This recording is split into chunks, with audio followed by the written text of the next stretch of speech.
जय श्री राम प्रेमी भक्तों। प्यारे भक्तों, अगर जीवन में सुख चाहते हैं तो इन बातों को आपको जीवन में उतारना ही होगा। बंधुओं, सुख सभी सभी चाहते हैं, लेकिन सुख के बदले में दुख मिलता है। आखिर क्यों? वह इसलिए कि हमें जिस तरह से सुख मिलना चाहिए उस तरह का हम कर्म करते नहीं हैं। हम उस तरह का कर्म करते हैं कि हमें सुख भी मिलता है और दुख भी मिलता है। क्योंकि हम शुभ कर्म करते हैं तो सुख मिलता है, और अगर हम अशुभ करते हैं तो हमें दुख मिलता है। अगर हमें परमानेंट सुख चाहिए, जीवन हमारा सुख में हो, तो हमें शुभ कर्म ही करने पड़ेंगे। अब प्रश्न ये आता है कि शुभ कर्म क्या होते हैं, कौन कौन से शुभ कर्म करें ताकि हमें सुख ही सुख मिले, हमारा जीवन सुख में हो जाए। देखिए भक्तों, संतों ने सब कुछ लिख दिया है और बता भी रहे हैं और आगे भी बताते रहेंगे, लेकिन इन बातों को जो अपने जीवन में उतार लेते हैं, वास्तव में ही उन्हें सुख ही सुख मिलता है। मुख्यतः तो 3 बातें हैं: अच्छा देखना, अच्छा सुनना, अच्छा बोलना। जहाँ तक अच्छा देखने की बात है, हम बुरा भी देखते हैं और अच्छा भी देखते हैं, लेकिन देखने के बाद में हम बुराई को अपने अंदर उतार लेते हैं।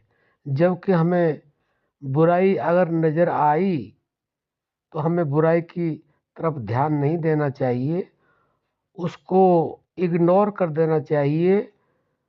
और ये नहीं कि थोड़े समय के लिए, हमेशा के लिए।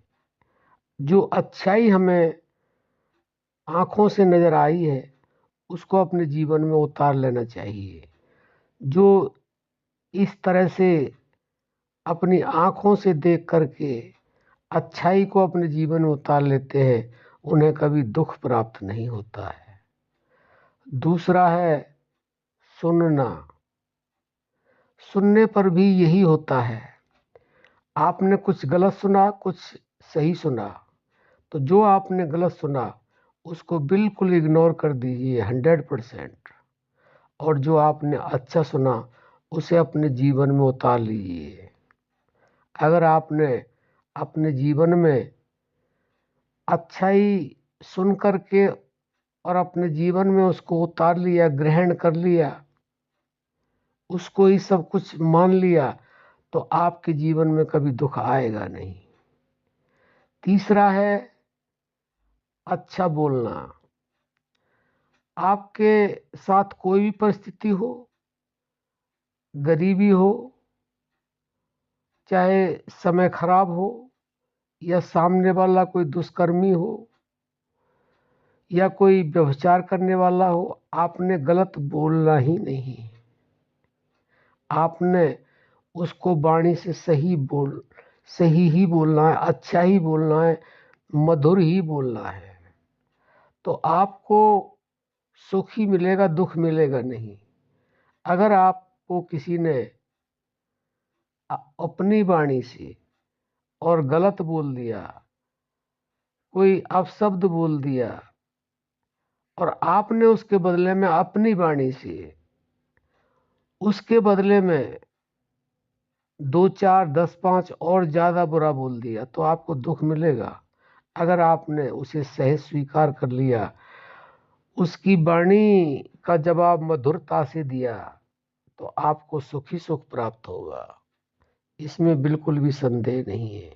इसलिए जीवन में अगर सुख चाहते हैं तो आप इन 3 बातों का अपने जीवन में विशेष स्थान दें, और अपने जीवन में इनको उतारें।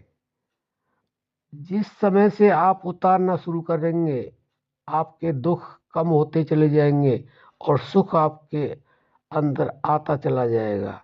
और जब आपकी ये परिस्थिति 100% हो जाएगी तो आपको 100% ही सुख मिलना शुरू हो जाएगा। और अगर आपने इन तीनों बातों को निरंतरता से अपने जीवन में उतार लिया तो आपको सुख ही सुख मिलेगा, दुख मिलेगा ही नहीं। आशा करते हैं अगर जीवन में सुख चाहते हैं तो इन तीनों बातों को अपने जीवन में अवश्य उतारें, आपको सुख ही सुख मिलेगा। अब हम अपनी वाणी को विराम देते हैं। जय श्री राम।